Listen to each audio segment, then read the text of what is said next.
The Path of Kriya Yoga, Video 12, Finding Your Guru. The word guru translates to mean dispeller of darkness. But the word guru can be more generally referred to as meaning teacher. Within Indian culture, as far as I know, the term guru is used for teachers of many different disciplines. However, within the discipline of self-realization, the word guru can be interpreted in different ways.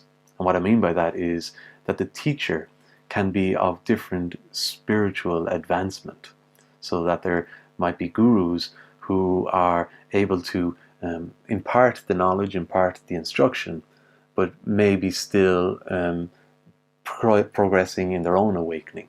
And then there are other gurus who will have awakened fully and will not necessarily simply be imparting knowledge, but will be able to work with an individual at a more subtle level.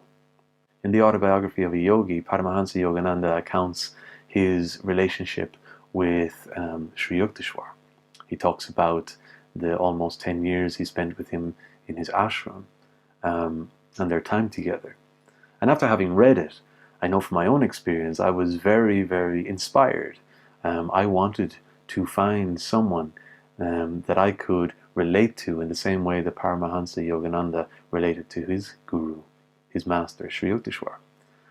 But now when I look back, I don't think I would have been prepared to endure what Paramahansa Yogananda endured under the discipline and guidance of his master. Because, as Paramahansa Yogananda describes, Sri Yukteswar was a very strong disciplinarian. And Paramahansa Yogananda talks about how all of India would have flocked to Sri Yukteswar if his temperament had been different, because his knowledge was very, very sharp and he had a great insight. But his way was very, to some extent, hard. And so even though we can appreciate Yogananda's love for his master and true admiration and appreciation, Yogananda was of a type where he was in a position to be able to benefit from that, to appreciate it and benefit from it. But we read in the Autobiography of a Yogi that there were others who may have gained favor and whom Sri Yukteswar was willing to impart knowledge and to guide, but who just couldn't stand it, couldn't withstand it, and left.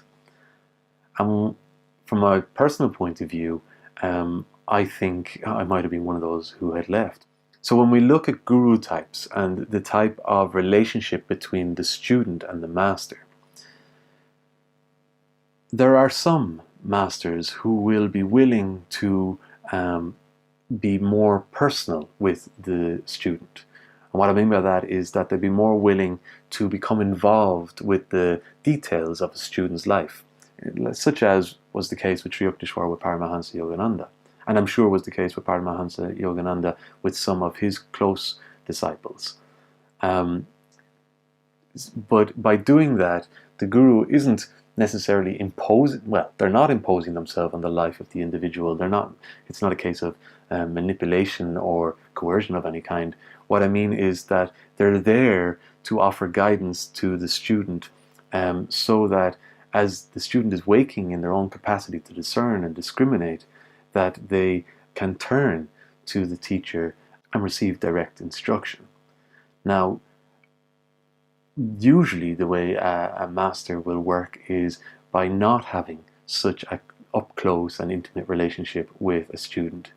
Usually it's more a case of the master imparting the knowledge and being insistent in reminding the individual of how they need to apply the instruction in order to experience its benefit. And this will be done through discourse, through interaction, through texts and different things.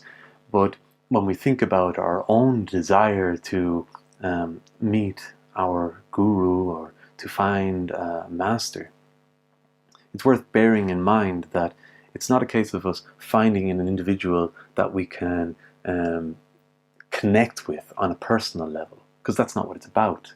The guru is representing absolute reality. It's the voice of truth which is being expressed through this individual because of their own mastering of themselves, that they have a capacity to share that with us. And so it's not a case of us being able to get on with or feel comfortable with an individual. It's a case of us connecting with the individual in terms of appreciating the representation of truth that they demonstrate, and trusting that by the instruction that they offer as being a valid means for our experiencing what they're demonstrating. In terms of finding our own guru, then, we must remember that the guru is universal. The guru is within each one of us.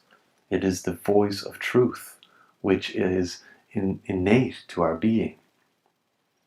So what is of most benefit to us and would be to have a presence in our life which helps us to discern the voice of truth, which is whispering from within us.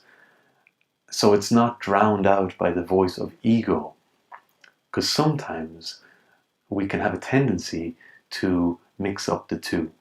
And so a guru would be anyone who would help us to go about discerning the voice of truth within ourselves.